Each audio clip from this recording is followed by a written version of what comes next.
Every time I blink, the cracks in the walls widen, whispering secrets of a forgotten realm. It started when I moved into this old city apartment, nestled between two skyscrapers, like an ancient relic refusing to be demolished.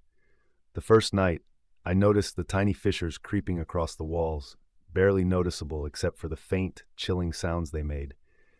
Each creak and groan seemed to form words in a language I couldn't understand, yet felt deep in my bones. I brushed it off as the building settling, but the longer I stayed, the more insistent the whispers became. The second week, I started seeing shapes in the shadows of the cracks, elongated figures standing just out of sight, vanishing when I turned my head. Sleep eluded me, and when I did manage to drift off, the dreams were vivid and unsettling. I dreamed of a world parallel to ours, where the sky bled crimson and the air was thick with despair. In those dreams, I was not alone. Entities with hollow eyes reached out, beckoning me to join them, their voices a cacophony of lost souls. Desperation led me to research the building's history, and what I found was deeply disturbing.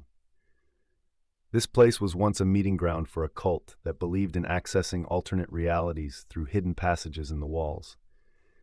The leader vanished under mysterious circumstances, leaving behind cryptic notes about awakening the sleepers, and the walls knowing too much.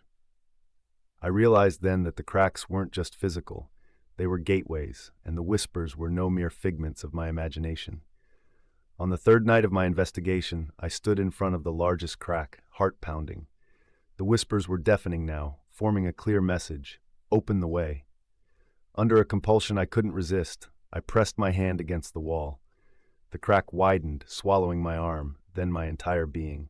As I was pulled through, I glimpsed the truth, a mirrored world filled with shadows of our own, thriving in the darkness. The last thing I heard before the crack sealed behind me was the echo of my own voice, now part of the eternal chorus, whispering secrets to the next unfortunate tenant.